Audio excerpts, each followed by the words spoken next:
very much. Did you see the crowd outside? I don't know if they report it. I don't think they do. You know they are, right? Fake news. No, I don't know that they report it. That is an unbelievable, thousands and thousands of people lined up so far.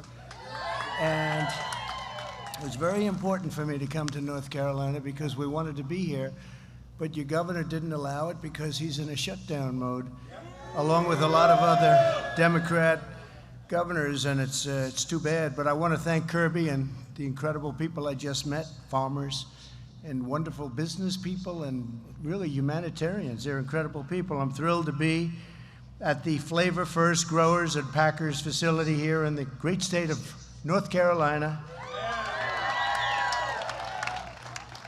And you know, Joe Biden was supposed to be in Wisconsin, but he never showed up. I showed up. In fact, we did our count, our vote we did here in North Carolina. We did it in Charlotte a little while ago. I was there. It was a great, exciting moment, actually.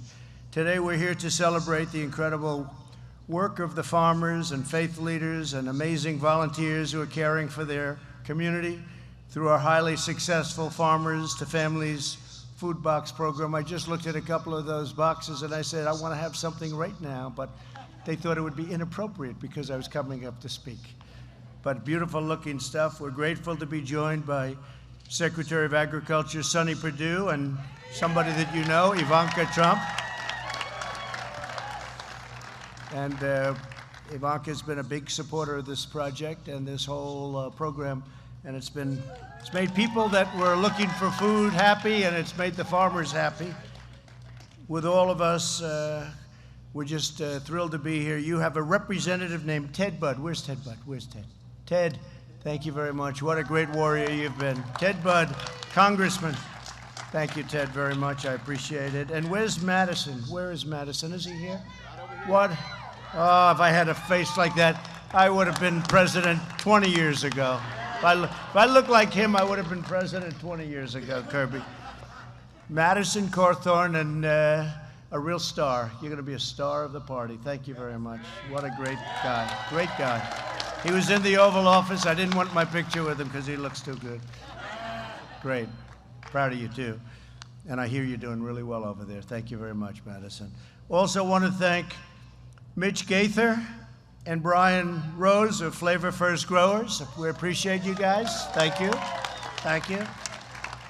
And Executive Director of Baptists on Mission, Richard Brunson, and many local leaders are here. Where's Richard? Richard? Which is? Hi, Richard. Thank you very much. Great job. That's fantastic. Thank you, Richard. When the China virus struck our nation, many farmers had no place to send their crops or livestock. At the same time, families across the country were in need of groceries. They wanted to eat well. And next year, they're going to be eating better than ever before because we're going to have a tremendous year. I'll tell you, economically, you see the numbers coming in, and you see even the employment numbers coming in. In the last quarter, more people hired, more jobs than over 9 million jobs than at any quarter ever before. It's a record. We're going to have a great year. We're going to have a great quarter, but we're going to have a great year. That's why we launched the Farmers to Families Food Box Program. Through this program, the Department of Agriculture is purchasing food from farmers, then local distributors pack and deliver the boxes, and families in need get it, and they get to eat very well. We're tremendously grateful for the 185 employees here at this facility who have packed roughly 7,000 boxes a week. That's not bad, Kirby, right? 7,000 boxes a week is a lot of boxes. Thanks as well to the incredible volunteers at Baptists on Mission who ship boxes to over 200 pickup locations all across your great state. With your help, in just 3 months, we've delivered over 1 billion pounds of food, providing more than 100 million meals to Americans most in need. And this is a program that just got started, and they're already, as soon as I saw it, I saw one line that was hungry and one line that had so much food they had to dispose of it, the farmers. I said, let's put them together. And with Sonny and with all of the people that worked on it, and Ivanka's backing, strong backing, we got it done in literally a week, right? We got it done, and I think might have even been Might have even been less than a week. That's not bad. Today, I'm proud to announce that we will provide an additional $1 billion to fund the Farmers to Families Food Box program. It's worked out so well. It's worked out so well. In our fight against the China virus, we've launched the greatest industrial mobilization. This is the greatest industrial mobilization. All of the things that we've done to take on this horrible, horrible scourge that's come in, to take on this horrible, terrible plague, I call it sometimes. We didn't deserve this. We didn't deserve this. And they could have stopped it. And we had just signed an incredible trade deal with China. In fact, last week, Sonny was telling me the largest order of corn in the history of our country, twice, largest order of soybeans in history. But, you know, I feel so differently because the ink wasn't even dry on that trade deal when we got hit with the China virus. I feel very differently about it. In our fight against the virus, we've launched this mobilization, and it's the biggest since World War II, biggest and most successful, too. You'll be hearing that on Thursday night. I'm going to be talking about it because what we've done is incredible. We would have saved, you would have had a situation if you looked at the lives saved. If we didn't close down and now reopen, and we reopen, the problem is your governor doesn't want to reopen. He wants to keep it shut down, and you can't do that because there's a lot of bad statistics on the other side. Shutdowns cause problems, too, with suicide and depression and loss of jobs and loss of a lot of other things. So we have to get your state open. We have to get numerous states open that are run by Democrats because I really believe on November 4th, they're all going to be open. It's going to be a miracle. We got to get Pennsylvania open. Now, we have Pennsylvania, we have here, we have others, and, well, Wisconsin is another one, right? All Democrats, they want to keep it closed as long as possible right up until the election. Then they're going to open it. But you know what? The numbers are so good anyway that they are having a hard time. They're having a little hard time with this whole situation. But yesterday I announced that the FDA had issued an emergency use authorization for convalescent plasma. You probably saw that, which is proven to be an incredible reducer. It's going to reduce mortality by at least 35%, could be much more than that. We'll see the final numbers, but it could be even higher than that. And we did remdesivir and lots of other things. We're going to be talking about it on Thursday night, so I hope you're all going to be listening, because the job that the FDA has done and the approval process has gone far faster than it would have ever gone under any other administration. I'm talking about the saving of years, Through Operation Warp Speed, 3 vaccine candidates are in the final phase of clinical tests. Normally that would take 2 years to get there, maybe longer. And we expect to have a vaccine available before the end of the year, and maybe a lot sooner than that. To care for hardworking Americans, we continue to deliver unprecedented financial support. We passed the largest relief package in history. Altogether, we've delivered over $3 trillion in economic assistance to the American people, and the American farmer has done very well. I never hear any complaints from the American farmer. You know, I got $28 billion from China. They targeted. I said, you targeted our farmers in Iowa, in North Carolina, all over the country, Nebraska. You targeted our farmers. You can't do that. So I put big tariffs on goods coming in from China. And out of the many, many tens of billions of dollars that we took in, never happened to China before. They had the worst year they've had last year, before the plague. They had the worst year they've had in 67 years.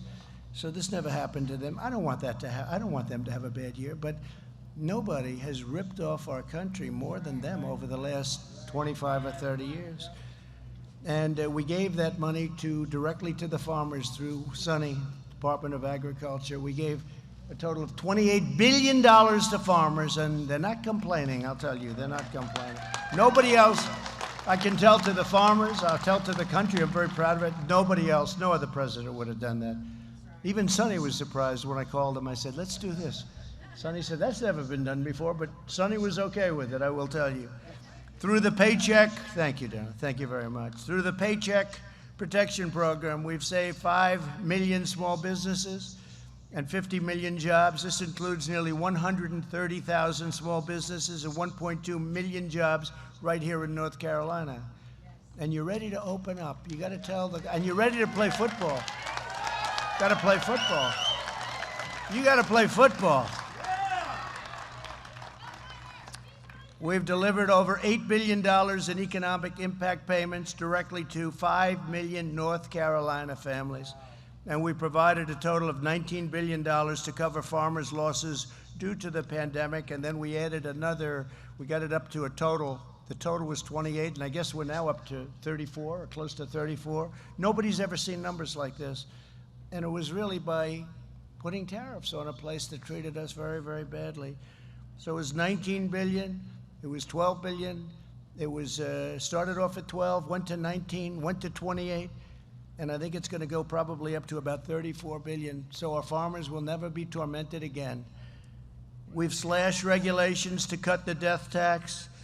Now, the death tax is a big deal. So if you have a farm or a business like Kirby, like your business, and you want to leave it to your beautiful family, which I just met, and they have to go out and get a big mortgage from a bank because they have big estate taxes, call it whatever you want, we call it a death tax.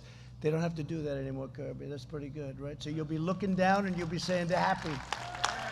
They won't be losing the business or losing the farm. But we've slashed regulations, cut the death tax, state tax, got rid of it for these small farms and businesses, provided direct assistance to farmers unfairly targeted by China, and secured fair and reciprocal trade deals to boost American agricultural import and exports. You know, we have a very unfair situation going because some of our allies are much tougher than our enemies, if you want to know the truth. They put big tariffs on so you can't get your product in.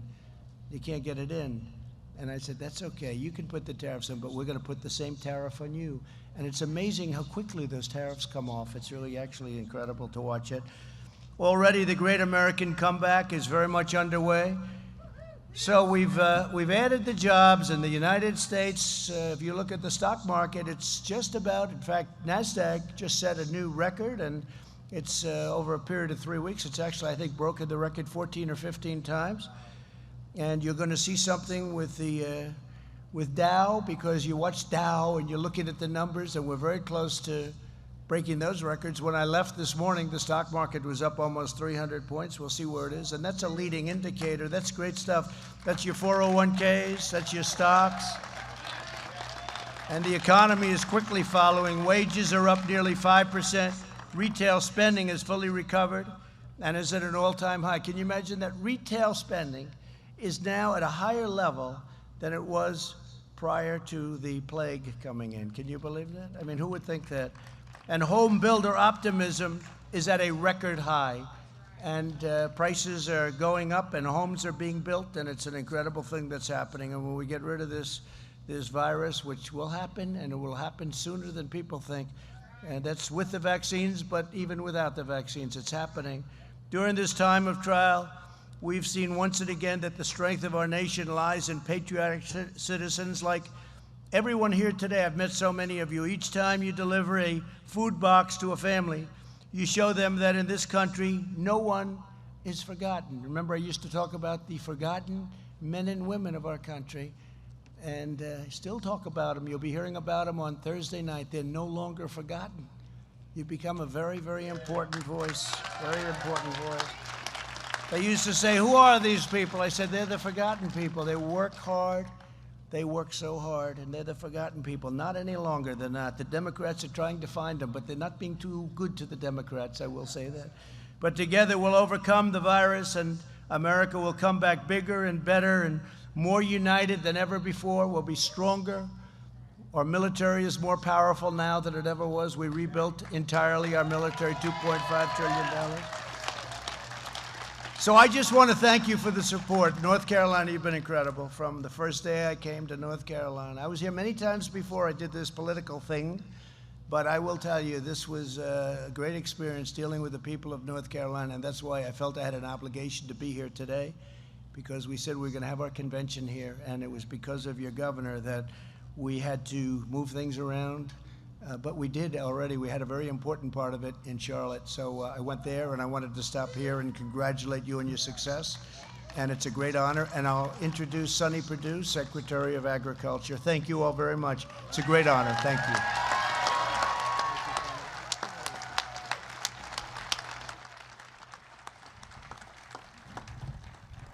Mr. President, as you saw those throngs of people lining both sides of the road from the airport all the way to Mills River here, those were part of those forgotten people that voted for you for 2016. And I've got better news for you. They and many others are going to vote for you for 4 more years in 2020. Because they understand under your administration, they've not been forgotten. And this program is a great example of that. I remember very well when you called me early one morning. When do you sleep? I mean, it was early one morning, and or if you sleep, I don't know. But anyway, the president said, what's all this food that's being destroyed, milk being dumped, vegetables being plowed under? Do we have enough food? I said, Mr. President, we have enough food. He said, well, what's the problem? I said, well, restaurants shutting down, it's misaligned. It's not in the right places. He said, well, what are you going to do about it? And when the president, I love your speed, Mr. President. You're a man with a business speed, not a government speed. And I figure if I want to continue working for you, I better get a business speed too. So that's what we did. And I'm so proud of the people at USDA for designing this program in a very short period of time, a record period of time. Kirby said it right. Typically, a contract like this would have taken, the COVID would have been over by the time we got it done.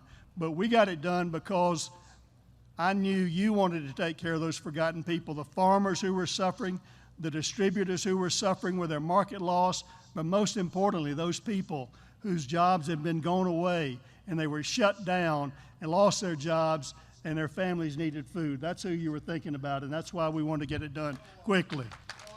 I saw last week, some of you may have watched, I didn't watch much, but I read a little bit about it. We were trying to talk about personalities in politics. Let me tell you what, people don't vote for personalities, they vote for policies and people that get it done, like Donald J. Trump. You know, that's what people want. They want somebody who can get it done. They want a decider-in-chief. And if you've ever sat in that office, this man can decide. And when he decides, you better move out and get it done along with him. So I'm proud, I'm honored to serve as your Secretary of Agriculture in this arena, and to know this program that you've just added. It was a $3 billion program. You just authorized another $1 billion for the hungry people of this country, and to keep our farmers there. And we've never seen an outpouring of compassion like that for people who matter, because people matter to you, and that's what's important to me. And that's what's going to continue to happen 4 more years if America gets out and votes for this man, Donald J. Trump.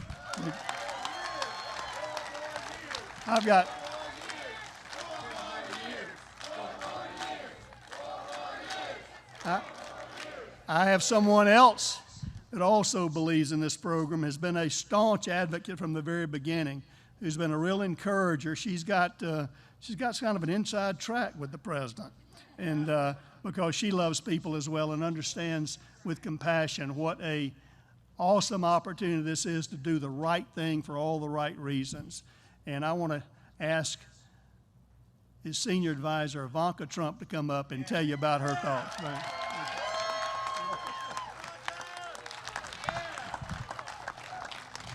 Thank you, Mr. Secretary, and thank you all for being here. I love North Carolina.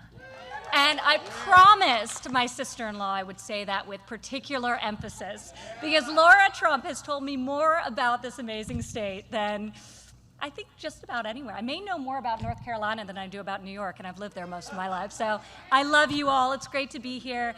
Kirby, thank you for hosting us at this top-of-the-line facility and showing us what you do, and your hundreds of employees, how they feed America. to Baptists on the Mission and all of the incredible volunteers who join us here today, including Executive Director Richard Brunson. Thank you so much. So Richard and I, and many of you volunteers, have actually met one time before in the wake of Hurricane Florence. I came here to North Carolina and I got to see firsthand the unbelievable work being done to take care of people in a time of need, which is not dissimilar to what this program was designed and intends to do and has been doing. The president mentioned the enormous success, 70 million boxes of fresh produce, milk, dairy delivered from our local family farms to those who are vulnerable across the country, while at the exact same time saving countless jobs in terms of the distribution network, the distributors, like this great facility that was having to lay people off because the supply chain was severed. So this is truly a win-win-win program. And in government, you can't say that about a lot of government programs, especially one of this scale that was mobilized so quickly. So just an enormous success. I was recently in Pittsburgh, and I was talking with a gentleman at the Church of God in Christ, and he's a distributor. His name was Zach, and he was sharing with me the fact that to his business, this program was a miracle, because as I said, it works for everyone. He had saved his whole payroll because he got one of the grants for Farmers to Family Food Box. Incorporating American farmers and ranchers, empowering our workforce, and serving families in need is about as good as it gets. This is a historic investment. USDA has never done anything like this. So this is a brand new program. And with this $1 billion addition, we're gonna keep it going. And we're gonna keep feeding those in need until this pandemic has passes. And one of the amazing things, and there are a lot of faith-based organizations who are involved in this program and in the distribution, and I visited one in Washington, D.C. The number of people who came up to me, parents who were collecting these boxes for their children, and they had tears in their eyes because not only did they know that their children and their family would eat that night and that week, but amazingly, they were telling me stories about how they'd never experienced the produce that was being given to them in these boxes. They'd never had anything this fresh before and this nutritious before, so the double benefit of being able to feed their families with the amazing product that you all grow on your farms. It was extraordinary. It was extraordinary. There was a Virginia farmer who, when we first launched this program just weeks ago, was at the White House and said to you, Mr. President, and I quote, "This country relies on these farmers and ranchers to do what they do every day. So I want to personally thank you, Mr. President, and all of you who have worked so hard to make sure these farm families stay whole and that the American people never have to worry about running out of food." That's what this program does. Thank you all. And now for our final speaker, I'd like to turn it over to Richard Brunson, the Executive Director of Baptists on Mission, who will thank his volunteers. And I'd like to also give a shout out to Chief Sneed of the Eastern Band of Cherokees, who's here. Hi, Chief, thank you for being here. Thank you for all that you do as well. Thank you, Ivanka. And Chief, thank you for being here. The Eastern Band of the Cherokee also get about 900 boxes every week through the Farmers to Family Food Box program, as well as people all over Western North Carolina. And I'm so thankful for that program. You know, I think I used to take food on the table for granted. Well, I don't anymore. And there's a verse I think about a lot, especially after a disaster. And it's Romans 8:28, and it says, "In all things, God works for good." God is a good God, and God's always working for good.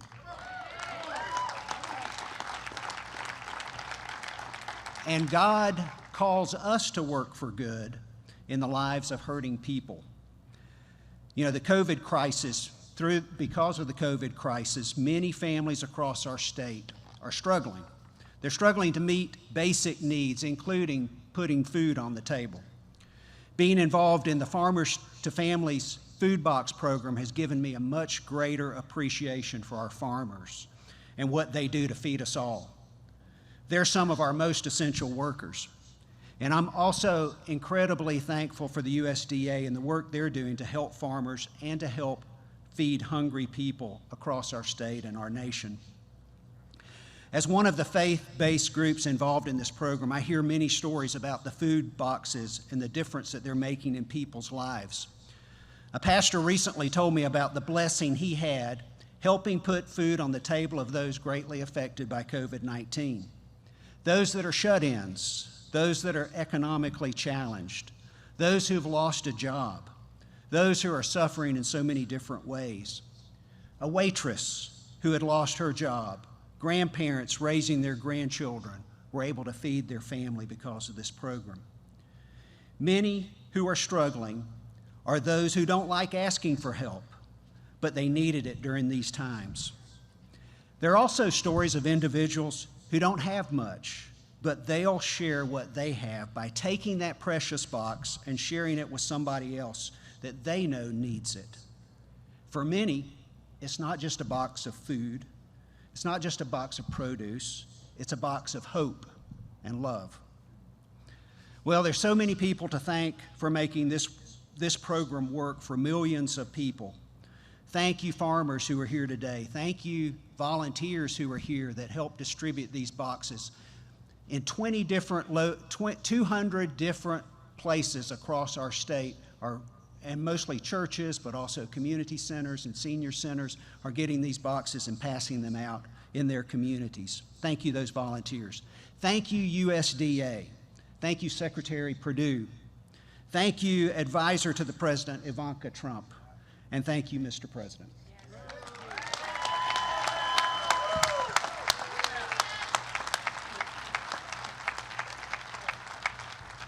Mr. President, they love you here and they love this program. Why don't you close us out?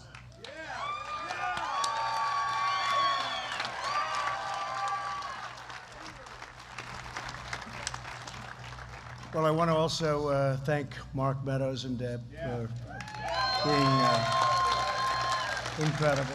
You have somebody very capable going to be helping you out, but Mark has been a fantastic chief. We call him chief of staff. We call him chief, but he's done a great job, and I appreciate it. He loves your state. He loves your state. Comes from your state, and he loves your state. Again, we will never take the word God out of our Pledge of Allegiance, as you saw recently happen during the DNC caucus twice, at least twice, and that'll never happen. And I just want to again thank all of the people of North Carolina very much. You're very special people. We've had great, thank you. And I will be seeing you very soon, November 3rd. I think it's the most important election this country has ever had. November 3rd. Get out and vote. Thank you very much, everybody. Thank you.